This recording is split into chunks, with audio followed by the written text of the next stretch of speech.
Hello दोस्तों, कैसे हैं आप लोग।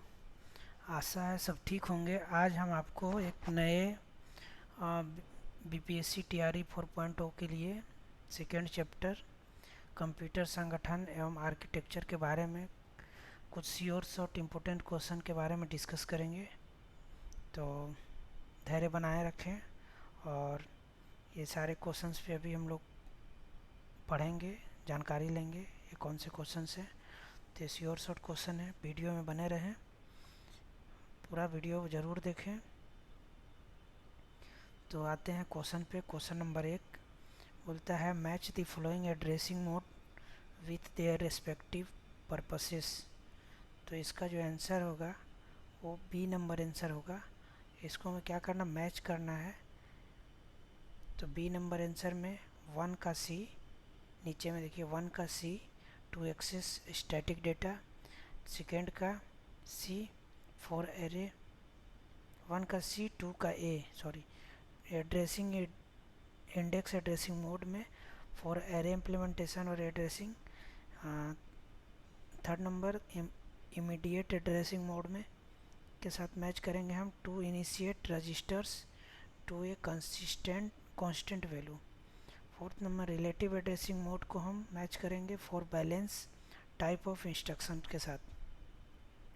तो ये एड्रेसिंग मोड है और इसका पर्पस दिया हुआ है कि इस मतलब कौन से एड्रेस मोड में किस पर्पस के लिए काम आता है। तो ये फर्स्ट नंबर क्वेश्चन था। अगर पूछेगा क्वेश्चन, अगर इंडिविजुअल भी पूछेगा डायरेक्ट एड्रेसिंग मोड किस पर्पस के लिए काम आता है, तो हम डायरेक्ट आंसर दे सकते हैं to access static data. Index addressing mode किस काम में आता है, किस पर्पस के लिए है, फॉर एरे इम्प्लीमेंटेशन और एड्रेसिंग इम्प्लीमेंटेशन के लिए। इमीडिएट एड्रेसिंग मोड किस पर्पस के लिए, तो to initiate register to a constant value. Relative addressing mode for branch type of instruction. अब बात करते हैं next question, question number 2। The classification of buses into synchronous and asynchronous is based on data transfer का समय। Data transfer के समय के इसका आंसर होगा, मतलब the timing of data transfer. Question number 3 पे आते हैं कि विच of the following is not correct in terms of assembly language. Hindi English दोनों में है, तो हम लोग दोनों में बात कर सकते हैं। जिनको हिंदी में समझ में आता है हिंदी में क्वेश्चन को देख सकते हैं। तो हम भी अब दोनों का बात कर लेते हैं। असेंबली भाषाओं के संदर्भ में निम्नलिखित में से कौन सा सही नहीं है। तो असेंबली भाषा एक लो लेवल प्रोग्रामिंग भाषा है। इसमें स्मारक कोड होते हैं। यह मशीन स्तर और मानव द्वारा समझ में आने वाली भाषा के बीच सेतु का काम करती है। इंग्लिश में इसको पढ़ेंगे, विच of the following is not A correct term of assembly language. Assembly language is a low level programming language. It consist of mnemonic codes. It acts as a bridge between machine level and human understandable language. Answer इसका होगा more than one of the above. मतलब ऊपर में जो दिया हुआ है 3 answer, उसमें से 2 मिनिमम होना चाहिए। एक से ज़्यादा कोई भी आंसर को हम सेलेक्ट कर सकते हैं, क्योंकि assembly language low level programming language ही होता है, सीधे कंप्यूटर के हार्डवेयर के साथ संचार करती है। आगे बात करते हैं क्वेश्चन नंबर 4। निम्नलिखित में से कौन सा कंप्यूटर सिस्टम की अखंडता को भंग करेगा। विच of the following would breach the integrity of a computer system. तो इसका आंसर हो जाएगा मोर देन एबव।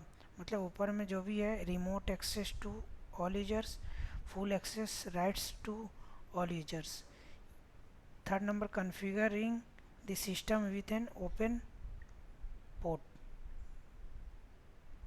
ये हमारा 4 नंबर क्वेश्चन था। आगे बात करते हैं 5 नंबर क्वेश्चन में। तो 5 नंबर क्वेश्चन बोलता है डैश एक तकनीक है जिसके द्वारा डेटा वेयरहाउस में से सामरिक जानकारियाँ को निकाला जाता है। मतलब ऐसा कौन सा टेक्निक है जो dash is the technique to reveal the strategic information hidden in data warehouse. तो डेटा वेयरहाउस से कैसे हम डेटा को निकालते हैं, कौन सा टेक्निक के थ्रू, तो उसको बोलते हैं data mining.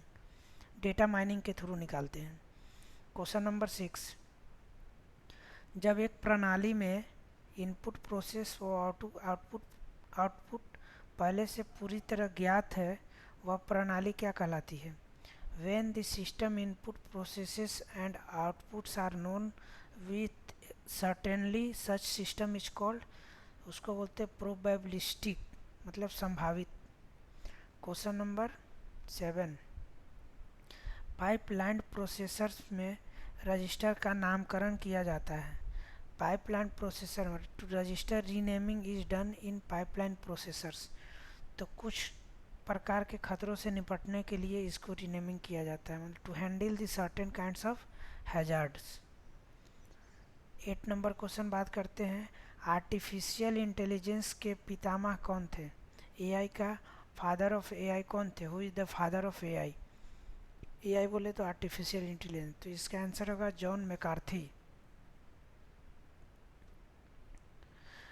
9 number question, dash एक कार्य को आदेशों की श्रृंखला में अनुवाद करने की एक प्रक्रिया है जिन्हें कंप्यूटर उस कार्य को करने के लिए उपयोग करेगा।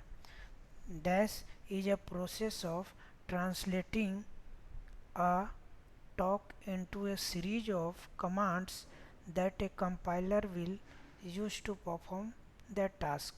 तो इसका आंसर हो जाएगा सिस्टम विश्लेषण, मतलब सिस्टम एनालिसिस। 10 नंबर, निम्नलिखित में से कौन सा एक प्रकार का कंप्यूटर आर्किटेक्चर और इसकी उप श्रेणियाँ हैं?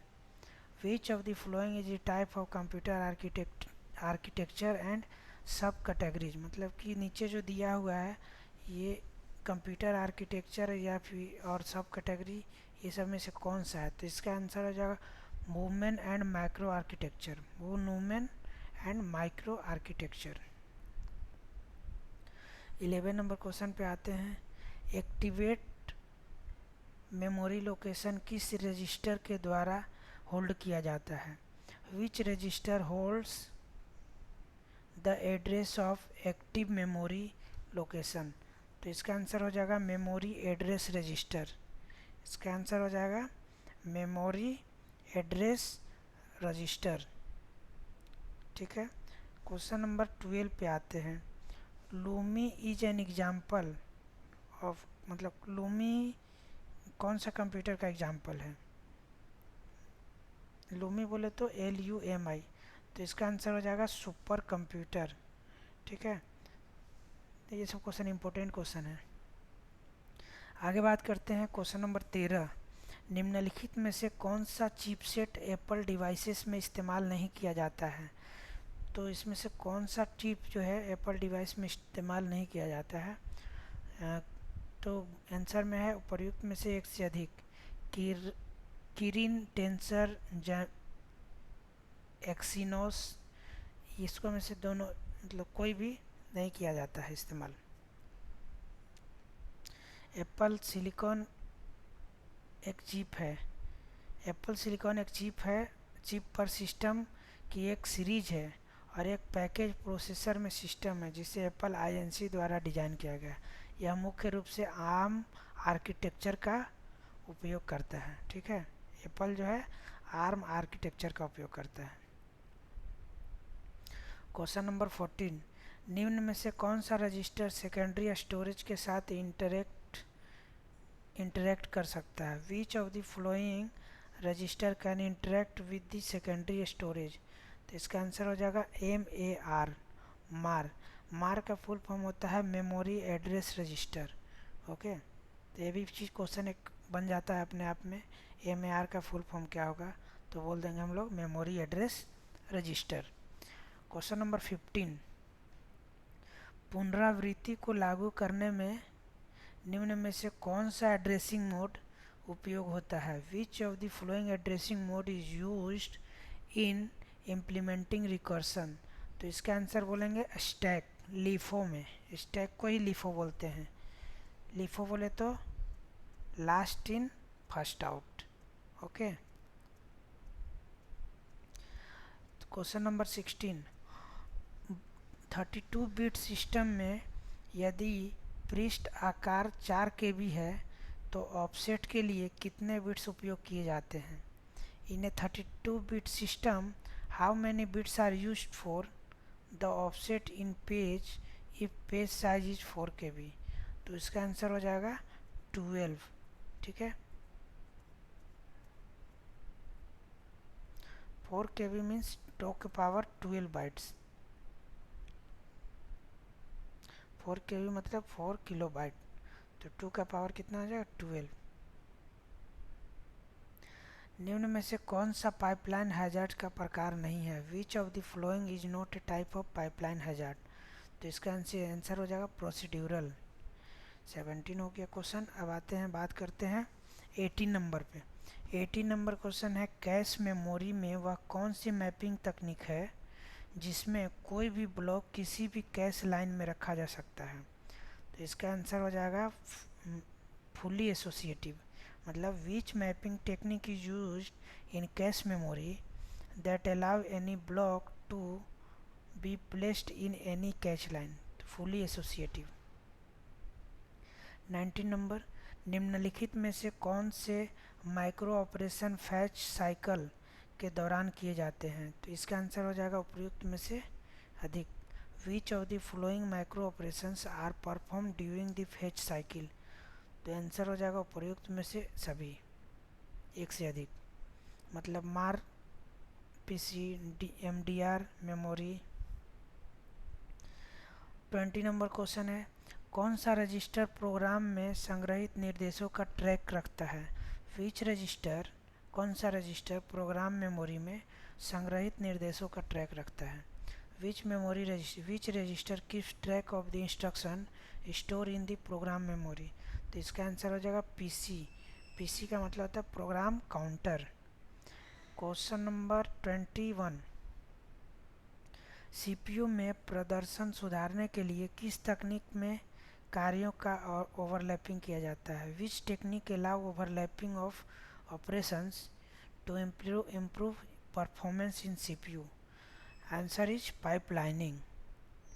क्वेश्चन नंबर बात करते हैं 22, कौन सी आर्किटेक्चर निर्देशों के समानांतर निष्पादन का समर्थन करती है? Which architecture supports parallel execution of instructions?